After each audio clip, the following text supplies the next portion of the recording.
Welcome to the premiere episode of JAKPA Stories, the podcast where every story inspires another. Today on the episode, we have our first guest, who is none other than Arthur Ogundu, or, Arthur Ogundu, or as my friends know me, Mecca. Emeka Arthur Ogundu. Welcome Right. to JAKPA Stories. Thank you. Thank you for having me. So, as the first guest on JAKPA Stories, when you hear the word JAKPA, what does that mean to you? The word JAKPA for me is run in its simplest form. Like even that song, it reminds me of that song, JAKPA, Yeah. like run. So, and I guess for me, like that's how it started. Like JAKPA is run. And in Lagos, it shows or it tells the story of people that migrate, leave your country of origin and you move, like whether it's to America or Canada or UK, Yeah. like just seeking like better, greener pastures, better pretty much better opportunities. opportunities. Correct. Like, yeah. So I like the way you put it, because in the context of the podcast, where we say JAKPA Stories, we're just focusing on your journey. Yeah. So your journey not being in your birth country and wherever you choose, whether US, Canada, how you're thriving in your new environment. Exactly. So how did you think about immigrating in the first place? Is that something you've always had in mind, or did it just come up one particular day and then you started making plans? How did that happen? Okay. Thinking back to our story, this was in Lagos. My ex then, she had done the research about Canada, and everybody moving there. And she had brought it up to me, like, let's go to Canada. Yeah. And I'm like, Canada, even say US, say Canada, I'm like, why? Like, what's happening in Canada? I was like, yeah, because at that point we had two kids and our kids were born in the States. So for me, I was like, kids already have passports, Yeah. we get visas when we want. Like, what's the problem? Like, we don't need to move. That was my thought process at that point. I was like, no, you never know. Like, it's good to have that opportunity. Like, you do this. And I was like, no. Honestly speaking, I was like, I wasn't into it at the first time. But fast forward to a couple of years after, started looking at how, I think that's when even Buhari then like had come in. Started Yeah. looking at how the country started deteriorating, and how things were even getting worse instead of better, and we had already started the process. So Yeah. when we talked about it again and she brought it up, and I was like, you know what, maybe we should, I should keep an open mind about it. And at that point, I'd already started going through a spiritual journey and I was praying about it too. And I got pretty much like confirmation, like from God, Yeah. that this is what I am supposed to do. And Mhm. I think that was for me, that was it. Like after getting that confirmation that I am supposed to move. Yeah. And that's when I was like, okay, yeah, we're doing this. Amazing. Interesting. So she came up with the idea, first of all, and you were pretty much doing well with what you were Yes. doing. So it Yes. sounds like you were not even in a hurry to Yes, to I move. thought people thought I was crazy, my friends, because at that point I was running, I had a service provisioning company. Okay. So people were like, are you going to leave your company? You're going to leave everything here. And I was like, at that point when I decided to do it, I got it. Look, I was like, this is where God is leading me to. So we're going to do it. Cool. Cool. So what's one thing from home that you still carry with you, like music, food, or some slangs that you still remember that you still carry with you till date? Honestly, I'll say everything. Not one thing, I'll say everything. Like, because, and that's one thing I'll say, like, when you're moving, Yeah. you try as much as possible to be your authentic self, because you're moving to a new place doesn't mean you have to change who you are. Yeah. You get what I'm saying? Like, yes, like it's good to be like, like adaptable, like you learn new stuff, but it's carrying your whole culture with you. So in terms of slangs, when I was a Nigerian guy, we're still speaking. In fact, now I even teaching some Igbo people the pidgin English. The pidgin English. By teaching them, like they need to even get into it, So it's just being like, like being proud of who you are and like where you're coming from. Yeah. And yeah, Like taking your taking culture. your culture to them, with- and with- because with it's you. a big part of you, Yeah. like who you are, like person. I like that, because a lot of times, like, you go to different cities and people there, everybody wants to behave like the people where they're going to, right? Yeah, They want to adapt, but they adapt to the point where they start losing their own culture. an identity. an identity. I like that. Yes, I know. And that's what you don't want to do, because you don't want to get to the point where it's like you're now brainwashed. Like I would call it like you're an Oreo, just black or the other. You know what I'm saying? But like that's what I tell people. So you have to be your authentic self, especially when you even start growing, when you have kids, and you start raising your kids too, because the ones that are born here and they don't have the opportunity, they have not visited Nigeria. You have to start putting your own culture in them and letting them know that this is where you're from. And Nigeria is a big part of Ruby, and it's part of the reasons why we are the way we are. Sure. Like, Sure. That's really cool. And so, if your immigrant journey was a theme song, what do you think you call it? Theme song. Yeah.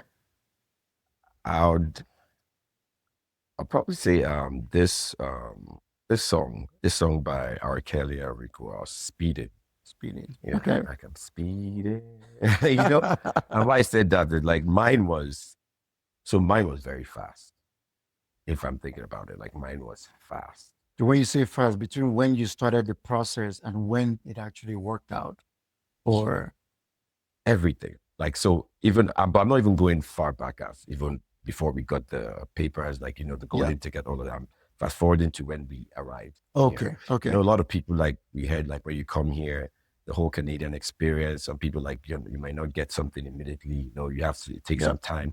But like mine happened very quick. Like I got here, I got into this 3-week program. Like it was held by like CCIS, it was like a Catholic society, like an immigration course that will just help you get, about the country you're coming into, Canada as a whole. So I did that for 3 weeks. And within that 3 weeks period, like one of the things we did there were opportune to meet like employers. And within that 3 weeks, I got a job. Oh, wow. And so everything just started moving. And that's why I said my story was like really quick, started moving quick. Like there was no break, just going with the flow. So that was pretty fast. Like three weeks and you're up and running. Yeah. Already making the money. not having to spend a lot of what you saved and came with. Yes. Yeah. That's really cool. And so your journey was more, I don't see a lot of, because for other people, you hear some people, they literally just took off. Yours sounds like it was more of a planned thing. You were not in a hurry to leave. It sounded like you had a lot of options. You're doing well, but you wanted to make that move to create better opportunities for your kids and for the family. Does that sound like a summary of your own journey? Yes, like I would say that, but something I'll add there, like, and this was a big factor for me.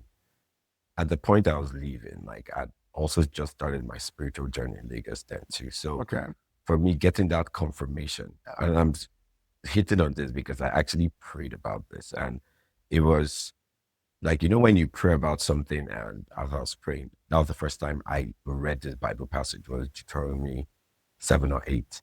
I prayed about it, and the Holy Spirit led me to that passage. And that passage speaks about moving from one city. Like that's when God was telling people, like they're moving them into the promised land, and He's blessing the movement, like that part. So that was how I stumbled. So for me, I got that. Once I got that clear calling that, yes, this is something I'm supposed to do, I didn't look back. We just started with faith, like we're moving now. Even our parents, like my mom or dad, I can remember, they're like, what are you people doing? Like, like this is, and I was like, this is like, is God leading? Yeah. I know. And for me, the confirmation as well was when we got here. When I said I was the theme song, Speeded. When we got here, just the way things started happening, it was a clear sign that God was actually leading. Because God was the one like directing our steps and acting on the path for us. I love that. I really love that. And when you guys landed here, was it like straight to Calgary or in Toronto, or what was the journey when you guys got to Canada? It's interesting you asked that, because in Nigeria, Lagos, where we're moving, we already bought tickets for Toronto. Oh, we're supposed to, back then, like we didn't even know what Calgary was. Like back then, a lot of Nigerians, like it's just Toronto, like everyone wanted to move to Toronto. Yeah. Where the city was like, but at that point, my ex, she was pregnant for the third baby. Okay. And we made the decision to move to Calgary because we had moving to Calgary was going to make that whole process easier. Because I think you didn't have to wait 3 months or 4 months or 6 months like in Toronto to get your health card. Yeah. And because of that, like I won't be paying out of pocket. So as you just said that one, I'll be paying out of pocket. Like I'm moving to Calgary, you know. So the plan was actually, okay, we'll go to Calgary, like land there, have the kid. Yeah. And even if we want to move to Toronto, we Okay. can move to Toronto. But I can remember what my uncle said. Like there's someone, like I had like an uncle here, like in Calgary.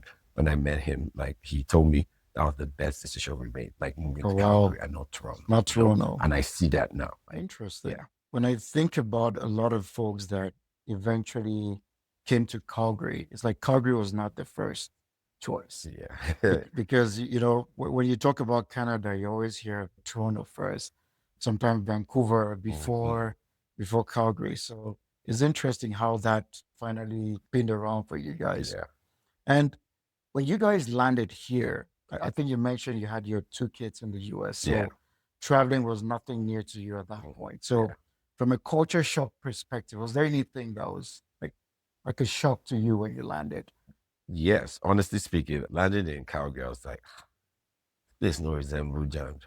I said, there's nothing like like Calgary looked so, I don't know, like it wasn't as modern as I expected it to be. You know, like, I mean, I've traveled a lot, like, you know, I've been in a lot of places. So for me, Calgary seemed kind of like backward. I'm sure we're abroad, you know. Like me and my ex, they would joke about like, sure we're abroad, like, and that was the first shock I got, like, you know, in Calgary. Like, I'm like, okay, let's see. And I guess also then it was probably where we stayed, because when we moved, like I remember, we went straight to the burbs, like we were at somewhere like deep southeast, Walden. So it was a place that were very few. And that's another thing I noticed, there was very few Black people, like, you know, over there. Like, so it was a fully white neighborhood, like older people as well, you know. So I'm like, I see we do like this, you know. But yeah. Are you in the wrong part of I'm telling you. I'm telling you. Oh, nice. So how long did it take before you guys felt like you're a part of the community? You're no longer outsiders. You know, for a lot of people when they come in, it takes a while, especially for folks who have probably not traveled before. They've not visited, you know, maybe like UK or US or any other country. And then they just take off. They land in Canada. Sometimes like they're still in that shock, the culture shock and everything. Some people, it takes them a while. But for some people, it's almost like they hit the ground running and, you know. So what was it like for you guys? Did it take a long time before maybe the kids felt like, you know, the schools are going to, they're a part of it? Did the kids struggle? So, okay, when we landed, the kids didn't start going to school immediately because my first daughter, I think she was just about 5. And when we landed, it was still summer break. So we didn't have to worry about that. Like you guys came during so summer. we came, so it was perfect. And I'll say in terms of how long it got us to like pretty much like climatize and stuff, it was quick for me because of that 3 weeks program I mentioned. Because in that 3 weeks program, I met a lot of like other immigrants that were moving in, met like a lot of Canadians as well too in the process, you know. And in that period for me, like I said, I was staying deep southeast, and the program was all the way downtown. So as a way to get into the culture, we hadn't gotten a card at that point. So I was even using the transport system. I mean, I love train. I love the, like, you know, even in Jan, I'm always about like, you know, train. So I was excited about the fact that they had a train here. So I was using train, I was using the buses. So from there, I just started learning and getting into the culture, like slowly, you know, meeting people, talking to people. So you're going downtown every day? I was going downtown every day for about 3 weeks, doing that, and the process, meeting a lot of people. So with that, it just made everything easier, like just getting into the flow. Nice. So I know a lot of times, like when people are switching from, you know, one environment to another, there's always some tough times in between, right? For some people, it's either it takes them a while to get a job. For some other people, maybe the kids struggle a little bit. Was there any particular challenge that you feel like you face and then you had to push through it to come to that point where you reassure yourself that I heard correctly when I made this decision and I'm sticking to it? It could be boring.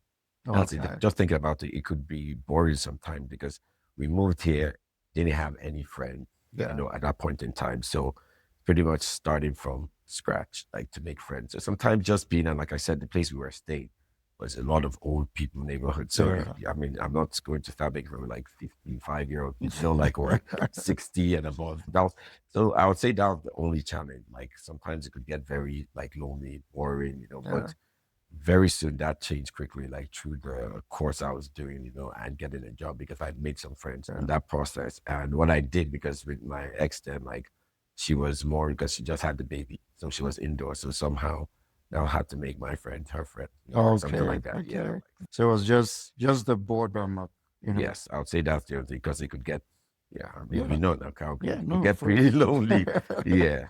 It sounds like you guys, your journey was really smooth Smooth. because you came in 3 weeks later, you got a job. Because I've met some people that after like 3 months, they're still in Yeah. 6 months.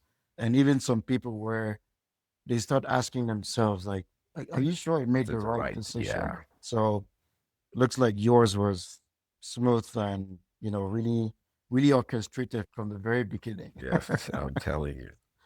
All right. Yeah. So now you've been in Canada now for how long? I'll say 7 years. 7. Yeah, Okay. 7 years. Yeah. And when you look back with, do you think the decision was worth it? Oh yes, 100%. Like I'm the kind of person like I don't believe in mistakes.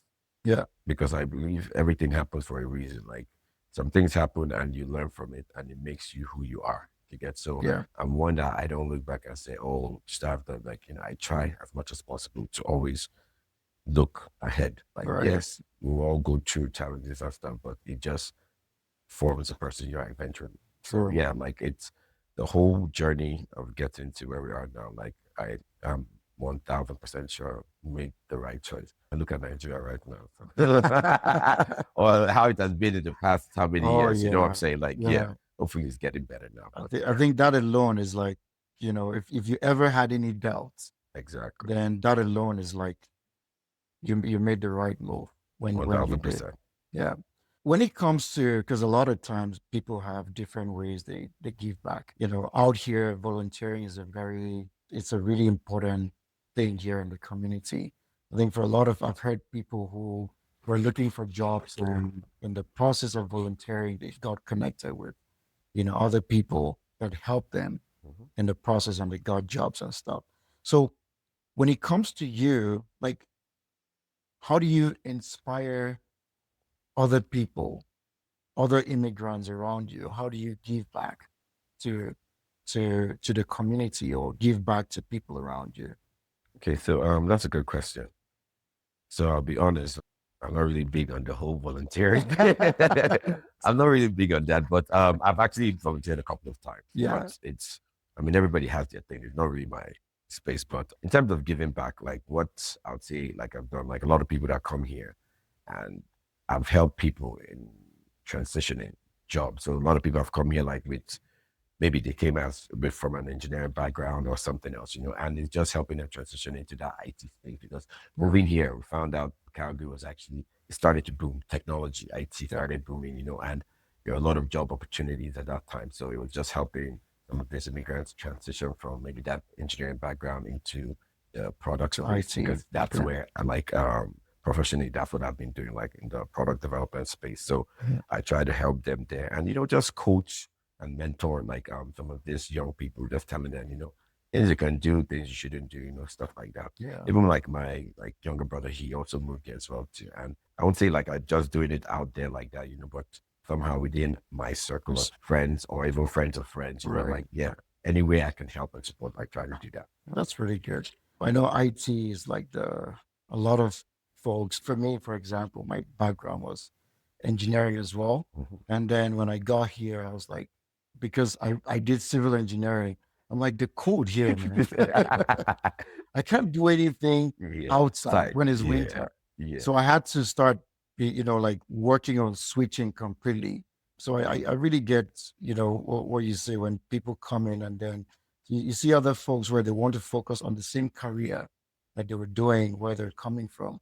And then they hit roadblocks, especially maybe You have some of the regulatory bodies, Exactly. but you have to take certain exams before. So for a lot of people, waiting to go through that process almost seems like it's a never-ending wait time for them. And that's actually what I was saying then when I said, when you're coming here, you have to be adaptable, that Yeah, mindset, because you may come with something else, but you come here and it's something totally different you need to do. yeah. I have a friend that she came when she moved here. I think she was a flight host, flight attendant dead. And right now she's in cybersecurity and Oh, she's wow. killing it. So it's that mindset, that you need to come here with if you actually want to succeed. Amazing. So for an immigrant that came in and, is currently going through his first year, things are not smooth. And the person is struggling and almost at that place where they're feeling frustrated. What can you tell someone like that? Okay, honestly, I would say, okay, so I'm going to answer this in two ways, Okay. and I'll try to be as honest as possible. If it was 2, 3 years ago, yeah, I'll say just hold on. You've made that decision. Keep doing what you're doing. Yeah, it'll come, because I remember even with my brother, like when he first moved compared to our own, and times are changing, right? Yeah. The first move, he came, and he was going through that transition process and stuff. And when he was doing it, I can remember telling him, he was telling me like, oh, look, he was saying, look, this is what I told him.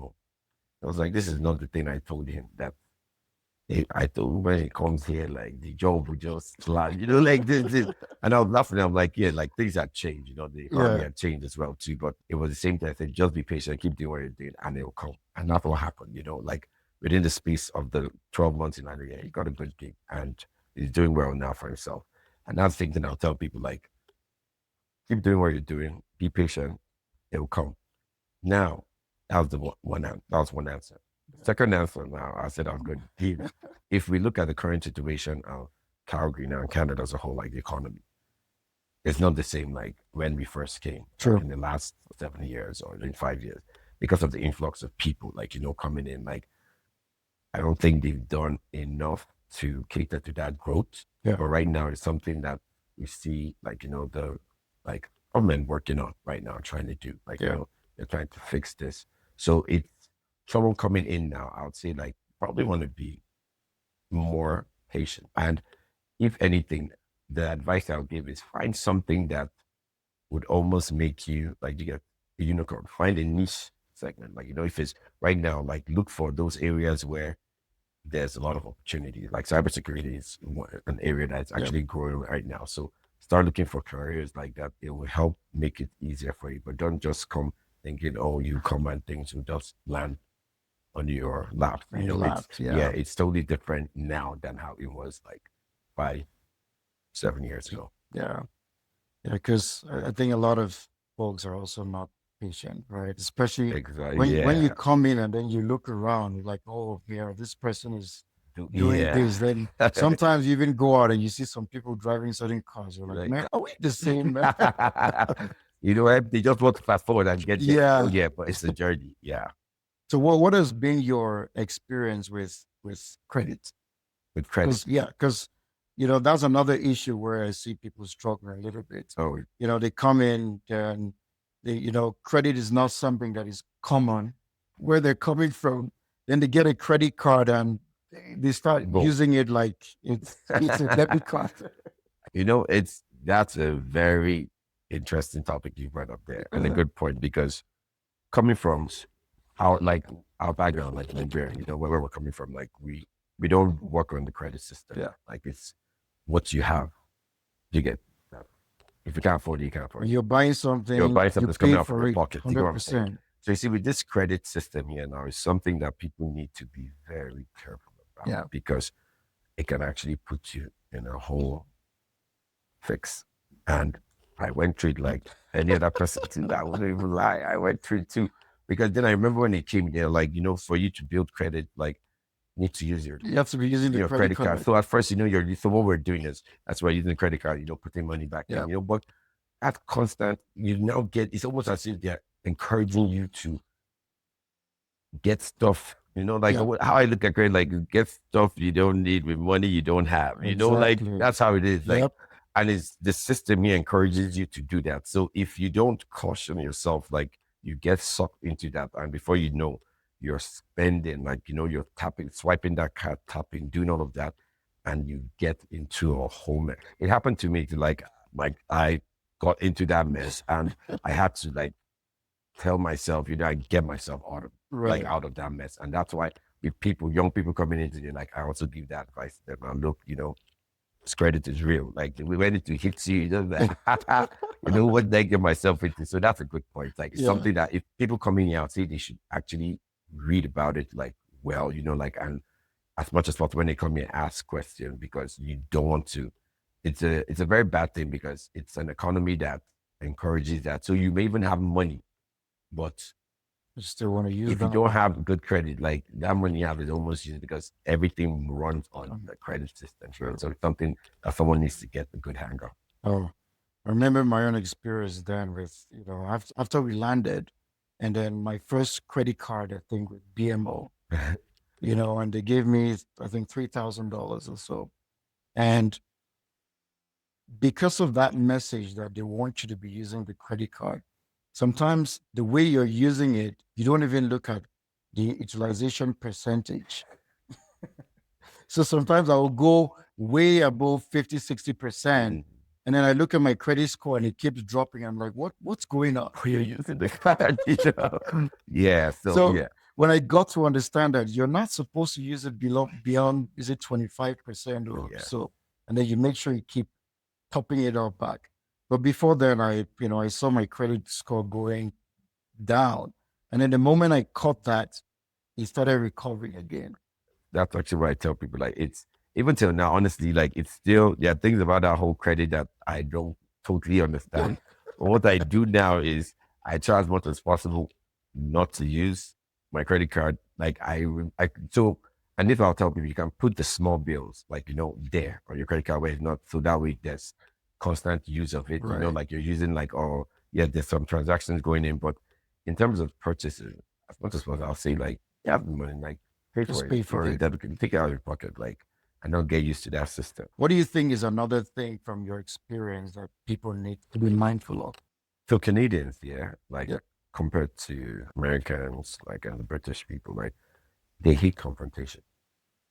They're not confrontational at all. Yeah. So it's something that when I first started, how it is, like, our culture in Nigeria. If something's wrong, like, you feel this thing, you actually want to speak about it, and find out, what's going on, but for them, like, they find it offensive in a way, like, like they try to come out from anything that looks like confrontation.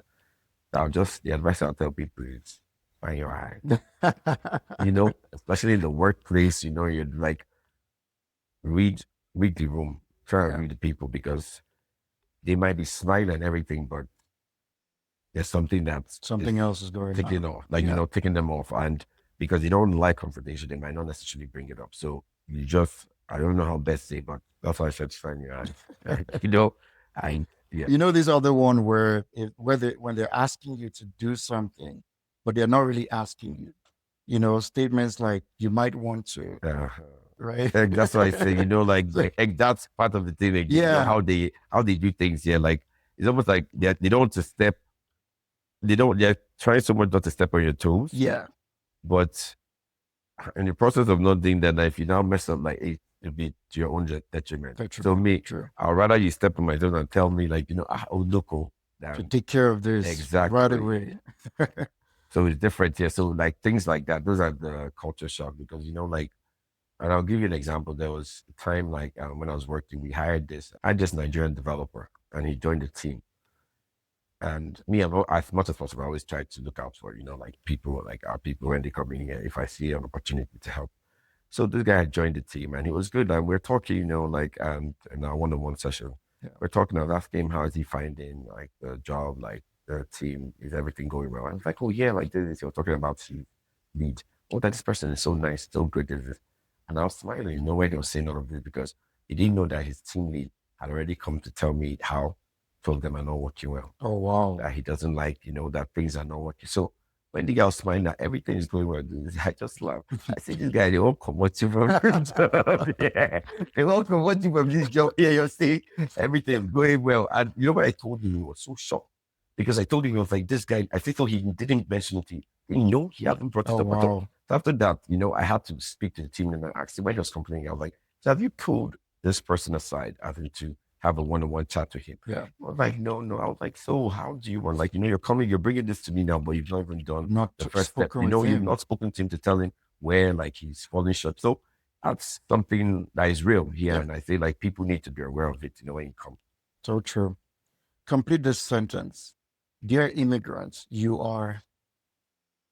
Dear immigrant, you are a minority in this land. I didn't see that coming. You're a minority in this land. I'll tell you, so it's real. Yeah. Like, that statement, I'm saying it now, I'm laughing, but I'll tell you something. Yeah. Like, it's real. And someone that kept returning this into, like, and kept putting in my head was one of my boss when I worked at Mercedes. I did too. And he kept on telling me, every time you show up, you have to show up 100%. Yeah. Because we're the minority. So you don't have to give anybody any reason to speak down on you, or True. look at you as less. So you have to always come, if possible, 110. 110. Like, so that's the mindset you should come here with, because as much as possible, like, and that's the reality where I've left home.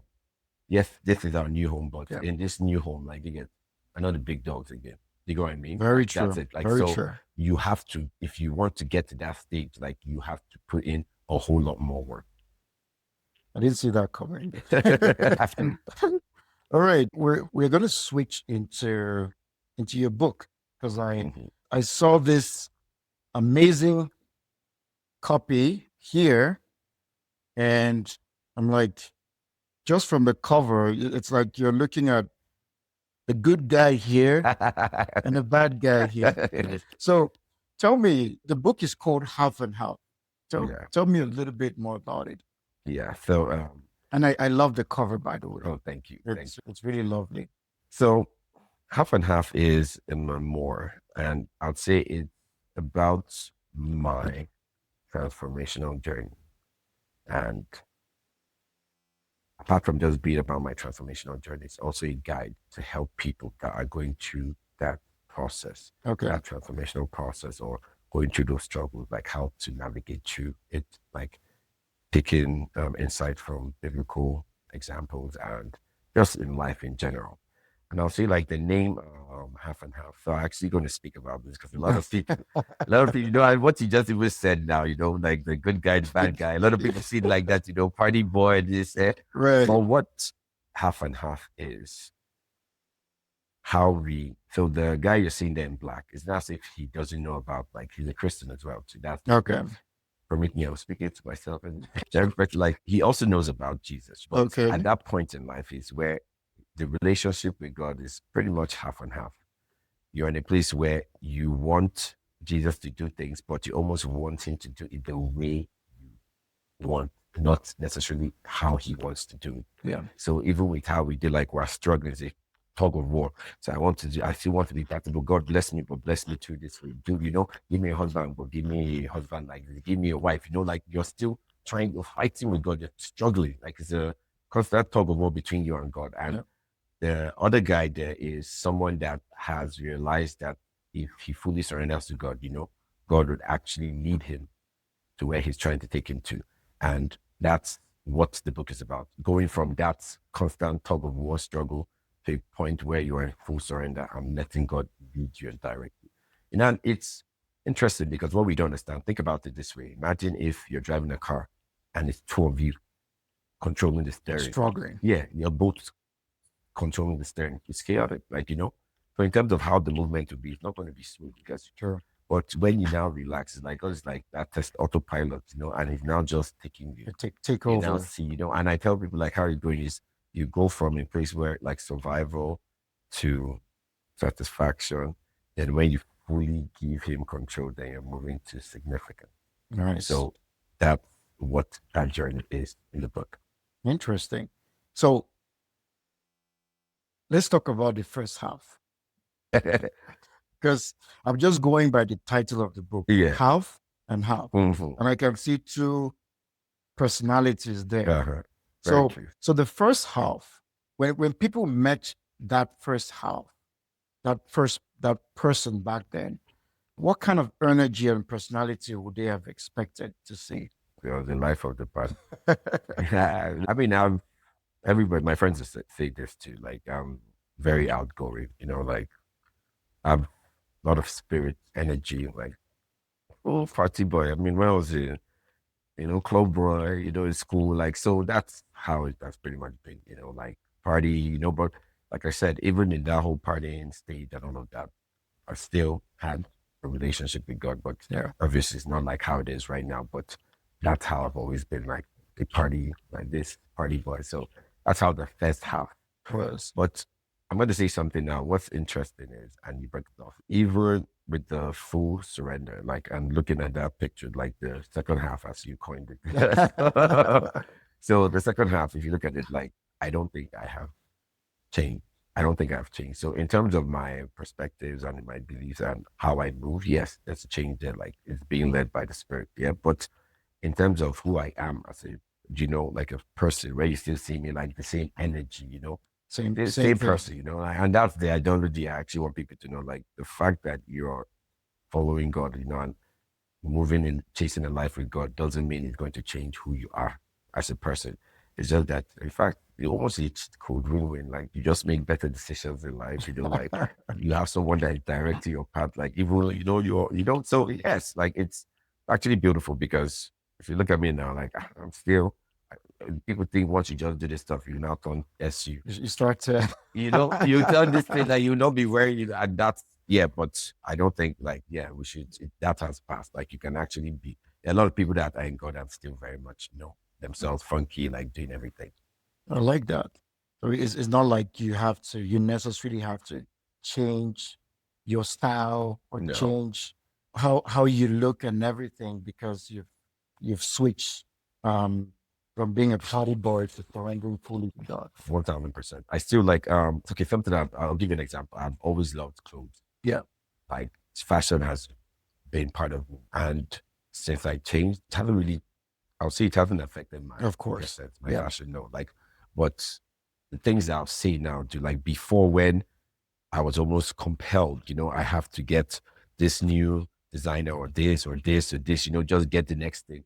That has changed now. It's not like that doesn't drive me anymore. That, oh, I'm looking good for people. No, Right. now I can look good. I like, if I see something I like it, I'll think about it. Like, do I really need it now? Or not? Like, decisions now that I make, I think, and then put it this way, like, I think twice about the things that I want to purchase You now. want to Like, purchase. does it make sense to do this instead of doing this now? I can actually use it to do something better. Yeah. Like, yeah. So I've left that, and that's why I say you make better choices. So before, when you'd have said is material, is it like, now it's not a case where I have to chase that anymore. Like, it's content Yeah. with what I have, and if I need to get something, I'll get it.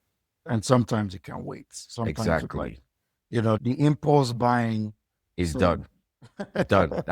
That's exactly it. Like, the impulse, like, no, I don't live for that anymore. I just say, okay, this out. Well, no, done. So have you always known that you would write a book, or was there a particular event that sort of sparked that drive in you to want to write a book? It shocks me. This book still shocks me, right? When I look at that phone, and I wrote this book, I'm still shocked about it. Honestly, like, if anybody told me, anybody told me, like, the first quarter of this year that I'll be writing a book, I was like, I hear you.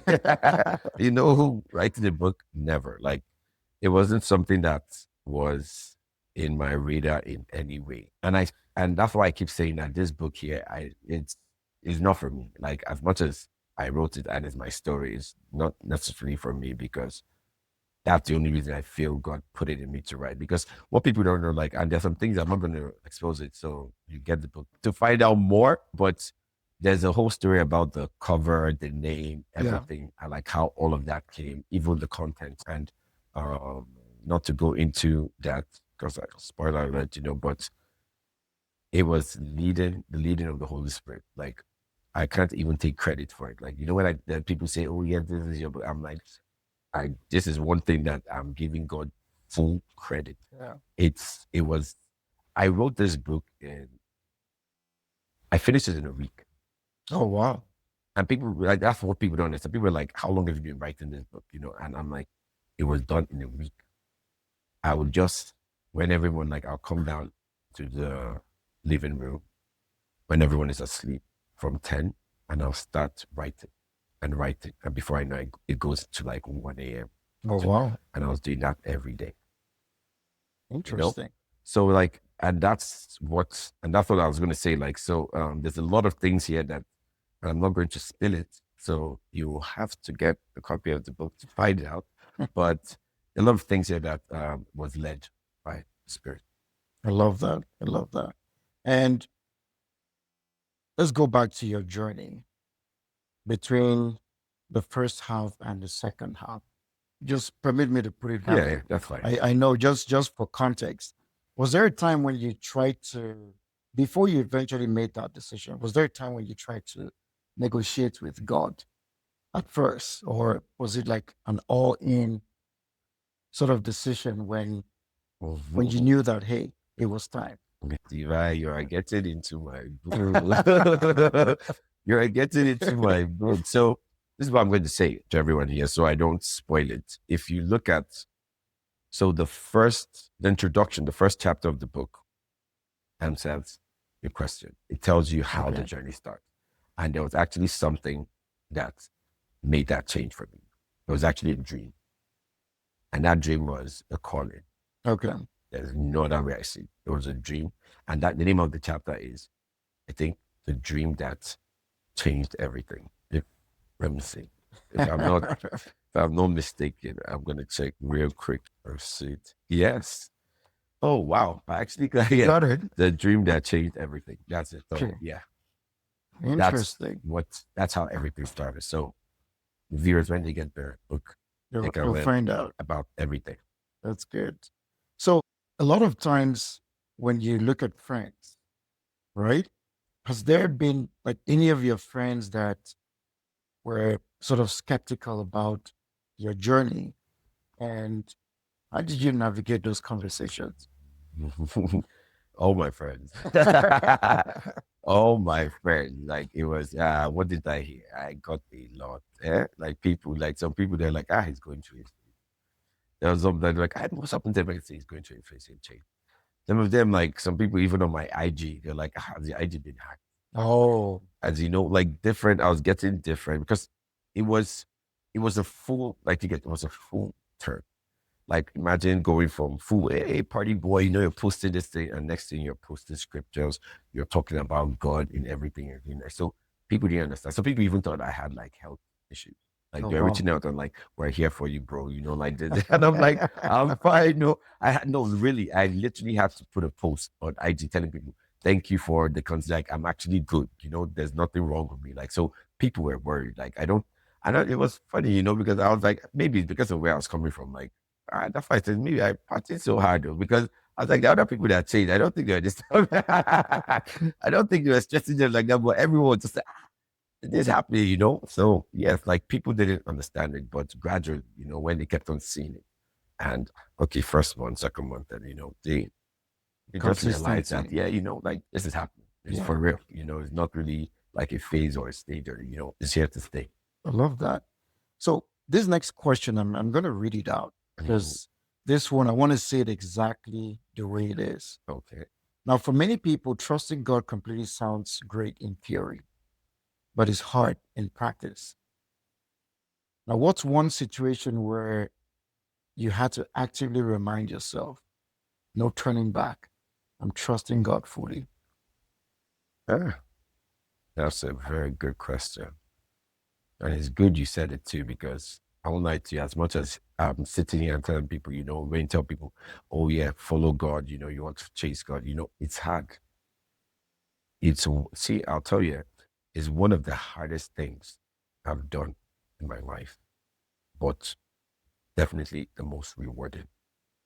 So that's it. As hard as it is, has a very big reward at the end, because what it is think about it this way, like for my journey, it was me dying to myself Yeah. every day, like continuously. So the things that I would want to do, things I'll usually do, I couldn't do them anymore.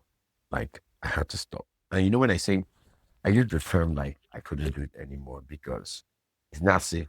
I mean, I can do it. You know Yeah. what I'm saying? Like, yeah, but I couldn't do it You have because the of yes, choice, well, I but couldn't do it because of where God would lead me to now. Like my conscience would not allow me, you know. And I mean, I used to be, for instance, I'll tell you, like I used to enjoy like shisha smoking. I used to be a smoker, you know, all yeah. of this stuff. And the more like God started taking me deeply into the relationship, and this is not say, you know, like for different people, it comes at different stages. You know, you start, it's almost as if the Holy Spirit that starts peeling you out, like gradually. That's when they Yeah. start taking you through that journey, you know. So it's hard. Like you start going from who, like, some of the things that you do, you know, that you just look at it like, oh, okay, you know, this is me, I could do it before. It's harder now to do because God is there. You know what I'm saying? You know that God is there with you, like that constant. And it's been a tough journey, I'll tell you, you know, like even see my friends, you know, there's some things like, yeah, but at the end of the day, where do you go? And it's especially through the growing process when you just first give your life, because, you know, that's when you're still like a baby. God is holding your hand, taking you. But when you've now been grounded and you come out knowing who you are, you know, then it becomes easier. But Sure. you see, when God is taking you through that process, you wait. You wait. I tell people, you wait. You will wait. And it's, if you look at everybody, like if you go through the Bible, you see that most people also went through their journeys and they have to wait as well. So it's tough. I like it because you don't sugarcoat No, that. You know, it's in any way. It's not an easy process, at all. especially letting go and trusting completely.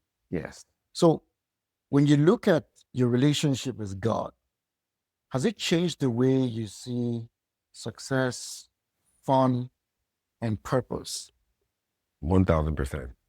I tell people now, God is my Jew. I'm telling you, like, so, and this is why I say this is why I say it's rewarding. Yeah. Imagine, you know, when we say we pray, right? I'll tell you, so this is, for me, this is the best part, like, of this journey. You know, when how we pray, like, everybody prays, God, you know, like, we all pray, like, and when they say prayer is meant to be like a two-way communication, they actually mean prayer is a two-way communication. But you have to get to that point when you're open to hear. And for me, that has been the biggest thing and the most exciting thing, because now I pray and I talk to God. You know, when you say you have you're talking, you speak. I speak to God and He speaks back and I hear. And there's nothing as good as that, because now, in terms of the decision I want to take in life, I go to God, I ask Him to direct me, and He tells me what to do. Yeah. And that's the cheat code I see, like when you get to that point. That's why, see, honestly, you know, Clarity. clarity. I tell people, like, when you now look at people that are actually walking in God, yeah, one thing you notice is you see that they start excelling in life. Sure. Because it's almost like a cheat code. Like God is directing their step, because they're asking, what do I do here? He's telling you, okay, do this. And if God is saying, who else do you want to be guiding you like that, or So leading you? Do you know what I'm it's saying? almost like you're getting expo Exact to for life. everything. Do Yeah. you know what I'm saying? So Yeah. you just start moving, like you're growing, you see them, because he starts telling you how to do things, and your life just changes as you start moving. So that's why I said that's the point you want to get to in life, because that's when you start seeing, making like significant. You start being Yeah. impactful. You start, you know, with the things you do, like it's another level totally. So I'd say that that's, for me, have been the best part, like, of all of this, like just that feedback, you know, that you're getting from God. That's cheap. Your personal cheat code. I'm telling you. So for someone who is listening right now, Mhm, and it feels like they're also living that half and half lifestyle mhm. where they take a small step today and then tomorrow, when things seem to be going good for them, they feel like they're back in control.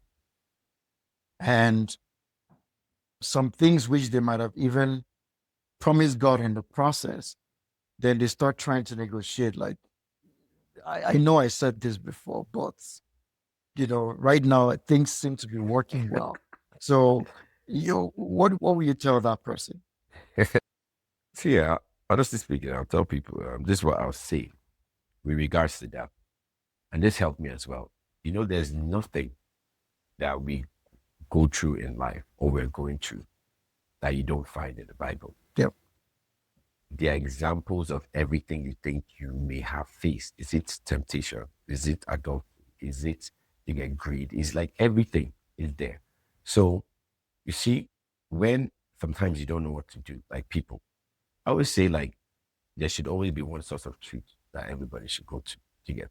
And for me, like that's the Bible. And if you're not even sure where you find it, that's the good thing now with technology has done. You can actually go to ChatGPT, for instance, now and say, where in the Bible did X, Y, Z? Like, this stuff you're Yep. going through, where did it happen? And it will point you to a passage and to show you immediately. Because I'll tell you something right here. Like, you don't want to be at that point, yeah, where like God has blessed you, and you go back on your word. Because God doesn't push away. He just stay there and just watch the second. He'll say, carry go, don't worry. It's in the front that you get that you meet him. And so for people again going through this, it's not easy. God calls each and every one of us, and He's calling each and every one of us, right? Yeah. But some people that you will know when God is really calling you. And that's what happened to you. Some people it takes a step, but there's some people it's almost like if this is the time, the appointed time. And you know because nobody else might know, but you know. Yeah. Because of the things that are going on in your life, the things you're seeing. You're just seeing how things are going. You start knowing, like, that there's that conviction in your heart that, okay, there's more, something that's when you've gotten to that stage. Honestly, the best thing you can do is a trust fall. It's the hardest thing, but it's the best thing. Just close your eyes, just fall back.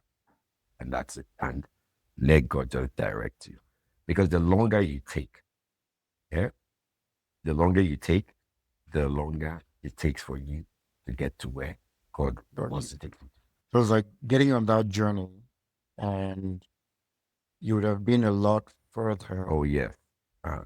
But because of certain decisions or certain things you've done, it slows your pace. I'm playing catch up now. When you say I'm playing full catch up now. Like if you see when they say it's like, when God now, when you've gotten to that place, like God reveals your purpose and He starts giving. It's not. That's why I say no. It's almost like school. Why school is in session, and God is the He's the lecturer.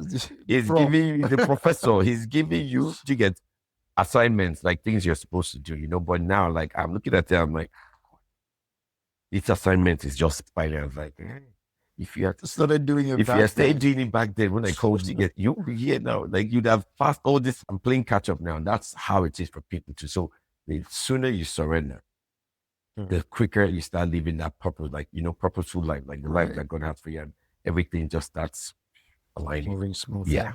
Oh, that's a good one. So, do you have a particular chapter in the book that you hope it sticks in people's minds for a long time after they finish reading the book? A particular one. Let me see. I'll say like from what I've experienced right now, or like what I'm getting is not just one chapter comes to mind. For different people, different chapters hit them. Okay. And it's because of where they are in their journey. So some people, and that's the feedback I've been getting from the people that have read it. Some people is chapter 1, oh my God, like what you said here. Some people is chapter 5. Some people is chapter 6, so it's where it touches them, like that journey. And that's how it is. And that's why I said, like, it's something for everybody. Like, it's like, it's my story, but the reason God told me to write this, like, and I wrote this is so people can learn from it. So it hits people at different parts of your journey. So wherever it is you are in that journey, probably helping you, like trying to get you to the finish line, like what you need to do and how to do it, So yeah, I won't just pick on any particular one. Okay, that's good. Now, imagine your 25-year-old self. And if your 25-year-old self was reading half and half, right now. Uh-huh. What do you think his reaction would be? My 25. So, my 25-year-old self is when I was fully in the party, like, like the pot. But if I'm being honest, yeah, like I said, remember, even at 25 years, as much as I was partying and everything, yeah, I still have God in my heart. There's a big part of me, like, I've always been spiritual. So there's a big part of me that I'm, still had that relationship with God like this. So reading this book now, it would actually have started the process sooner Okay. for me rather than later. That's what would have happened. Because if I could read this book like when I was like, back then, it would I'll be like, oh wow. Like based on the thing that and let me key into this thing So real quick early before enough. I'm saying, before you get into that position where like you know what I mean? Like, Yeah, yeah, yeah. so I believe it would actually help me like better, like in terms of that journey and that decision, like how to navigate, like, through it. So yeah, So what's next for you? that's a very good question. And it's also, this is almost like a project now. Finish this project. I'm like, so God, what next? What am I doing? There are a lot of stuff that I'm still like, doing. Like if so apart from half and half, I actually have a page on social media, Instagram. It's called Okay. Impactful Living. And it was born out of this whole spiritual journey. And what I do there is like, post like biblical messages, like encouraging, inspirational, like, stories that help people to in that Yeah. journey. So that's obviously still ongoing. Like I'm still doing that. Then I have And is there a website for Impactful Living? yes, so Okay. it's I think impactful living. So impactful living, one L. Okay. Yeah, impactfulliving.org. .org. Yeah. Okay. So then So we're gonna put that up so that for people that want to check it out and get some of those very helpful yes, posts, yes. they can go there directly. Thanks. Please do because it's just like a way to encourage people, like all this, small like, posts and you see that you're having a bad day, you just read it, Yeah. it lifts up your spirit, like faith building, like posts and messages. So that is still going to be ongoing. I have a podcast series I started doing, like just talking about those unpopular people in the Bible, like that people don't really know about their stories, and breaking it down and Okay. relating it with real life insights. Like, so that's also there as well. You can find that. So that'll still be ongoing too. And pretty much, honestly, as the spirit lives, that's how I move now. Is the next thing he tells me to do, I'll just get into that. So if it's another book, then you might just find one. Your cheat code. So where can our viewers and our listeners find the book? Half and half. So half and half is out on Amazon and it's in paperback, hard. This is the hard, The hard copy. yeah, the hardback. Then it also has the ebook as well too. So you can get that on Kindle and on Seller. Okay. And for the link on Seller, like you can find that in my bio on Instagram. Okay. Yeah, So guys, grab a copy. I personally have read the book. please do. And when I picked it up, I read this book between 9 p.m. and 12 a.m. and I didn't put it down. So Awesome. it's very relatable. That's what I can say. And I loved every bit of it. Thank you. Thank you. Where can people follow you if they want to connect with you? They want to follow your journey. Where can they follow you on? Okay, so I'm on my Instagram handle is at Lord Gundus. So that's LordGundus at Lord Gundus or at Impactful Living. So either page, you find me there, like doing what I do best. All right. So we're starting a tradition on the podcast where Okay. the previous guest is going to leave a question for the next guest. Okay. I'm not going to be able to see that question Okay. until the next guest is seated on this chair. Okay. Considering that you're the first guest on the show, Mhm. I have a question for you. Okay. Okay.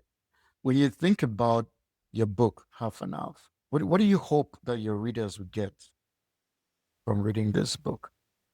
And what's the one thing that you pray that people after reading this book are going to get? Yeah. So that's lovely.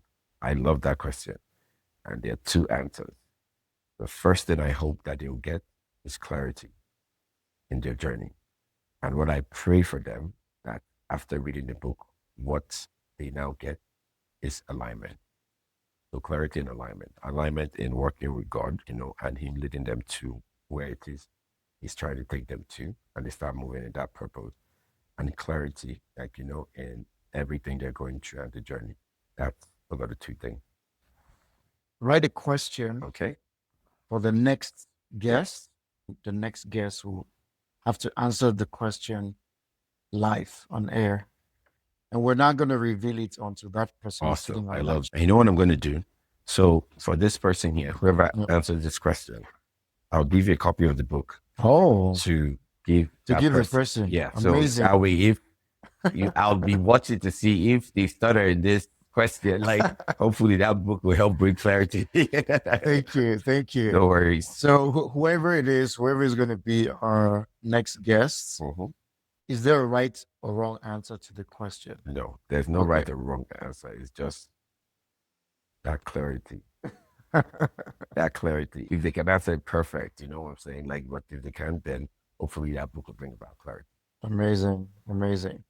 Emeka Arthur Ogundu, it's been a pleasure hosting you on JAKPA Stories. Thank you. Your story is very inspiring. Thank you. And this book, guys, get a copy and you'll thank me later on for getting one.